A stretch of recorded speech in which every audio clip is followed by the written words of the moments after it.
कक्षा 10th A के बच्चे ध्यान देंगे। आज हम लोग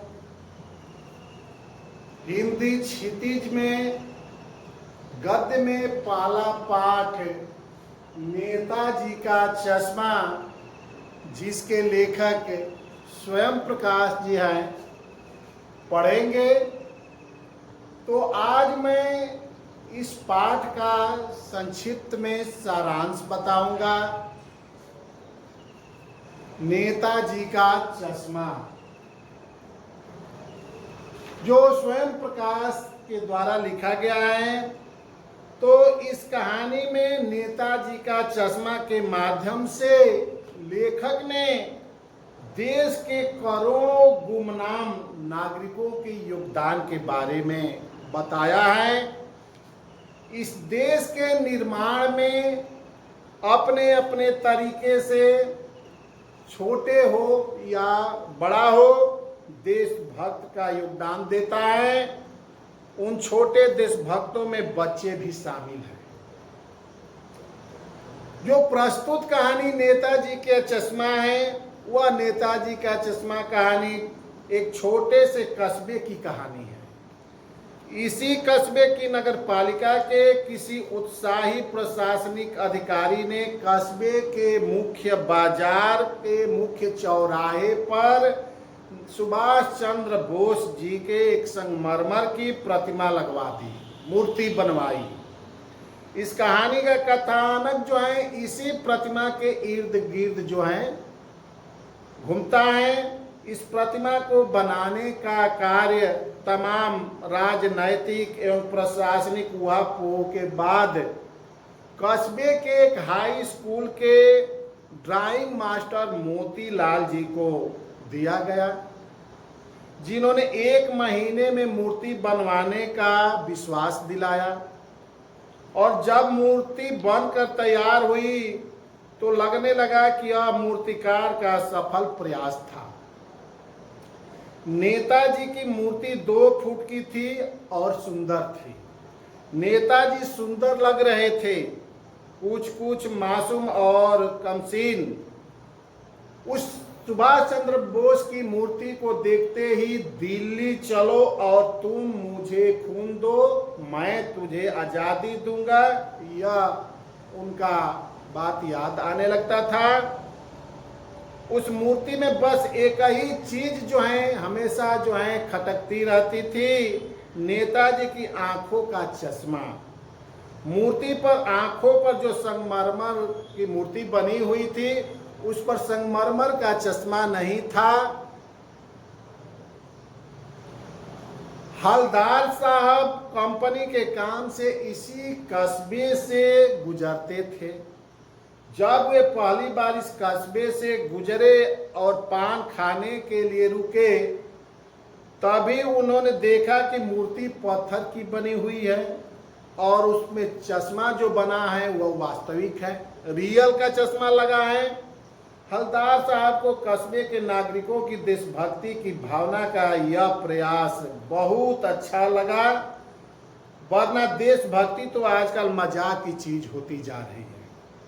हलदार साहब जब भी कस्बे से गुजरते, चौराहे पर रुकते, पान खाते और मूर्ति को ध्यान से देखकर उन्हें हर बार मूर्ति का चश्मा बदला हुआ दिखाई देता था।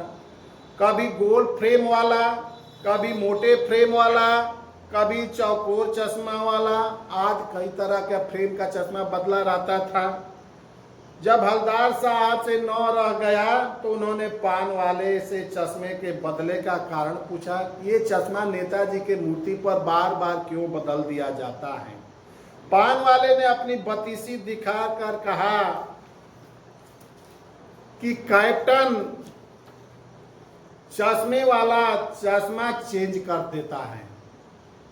हलदार साहब को समझ में यह बात आ गया कि कैप्टन नाम का चश्मे वाला है, जिसे बगैर चश्मे के नेताजी की मूर्ति अच्छी नहीं लगती है। इसलिए वो अपनी छोटी सी दुकान से उपलब्ध गिने चुने फ्रेमों में से कोई एक नेताजी की मूर्ति पर लगा देता था।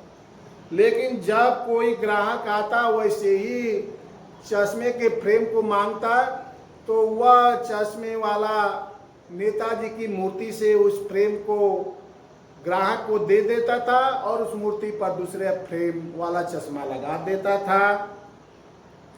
नेताजी से माफी मांगते उन्हें पूरा दूसरा फ्रेम पहना देता। हलदार साहब को यह सब बड़ा विचित्र सा लगा। एक दिन उन्होंने पान वाले से जाकर पूछा, क्या कैप्टन चश्मे नेताजी का साथी है या आजाद हिंद फौज का सैनिक?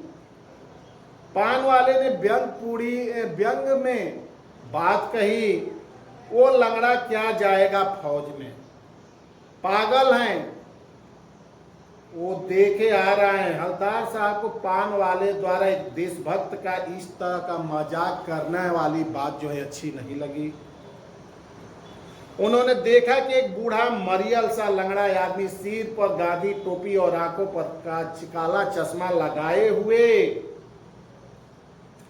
हाथ में छोटी सी संदकची और दूसरे हाथ में बांस का टंगे बहुत से चश्मे लिए एक गली से निकल रहा था और एक बंद दुकान के सहारे अपना बांस टिका रहा था। यही था कैप्टन चश्मे वाला का फेरी लगाना। हलदार साहब 2 साल तक अपने काम के सिलसिले में इसी कस्बे से गुजरते रहे और नेताजी की मूर्ति के बदले हुए चश्मे को देखते रहे। एक बार हलदार साहब ने देखा कि मूर्ति के चेहरे पर कैसा भी चश्मा नहीं था, कोई चश्मा नहीं था। पान वाले से पूछने पर पता चला कि कैप्टन मर गया है। हलदार साहब उदास हो गए और सोचने लगे कि उस पीढ़ी का क्या होगा जो अपने देश के लिए सर्वस्व लुटाने वालों पर हंसते हैं और अपने लिए बिकने का मौका ढूंढती है। 15 दिन बाद हलदार साहब पुनः उसी कस्बे से गुजरे। सोचा कि प्रतिमा के पास रुकेंगे और पान भी खा लेंगे, लेकिन आदत से मजबूर आंखें चौराहा आते ही मूर्ति की तरफ उठ गई। गाड़ी से उतरकर तेज तेज कदमों से मूर्ति की तरफ आगे बढ़े और उसके सामने जाकर अटेंशन में खड़े हो गए। उन्होंने देखा कि मूर्ति पर सरकंडे से बना चश्मा लगा हुआ था, जिसे शायद बच्चों ने बनाकर मूर्ति को पहना दिया था।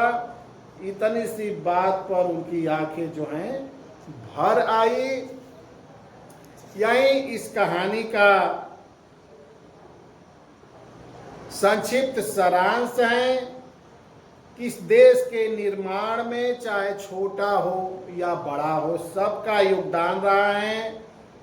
उन छोटे से देशभक्तों में बच्चे भी शामिल होते हैं कि हर देश के नागरिक जो हैं देश के प्रति समर्पित हैं। तो बच्चों, इस वीडियो को देखकर नेताजी का चश्मा पाठ आप लोग पढ़ेंगे। फिर मैं अगले वीडियो में किताब पढ़ाऊंगा, उसके बारे में कुछ प्रश्न आता है कंप्रिहेंसिव गद्यांश पर 6 नंबर का प्रश्न पूछता है। उसके अतिरिक्त अभ्यास से 2-2 नंबर का प्रश्न पूछता है, तो उसको हम लोग देखेंगे। तो आप किताब को पढ़कर पहले कहानी को समझिएगा, देखिएगा और जहाँ तक हो सके इस सारांश को याद कर लीजिएगा। धन्यवाद।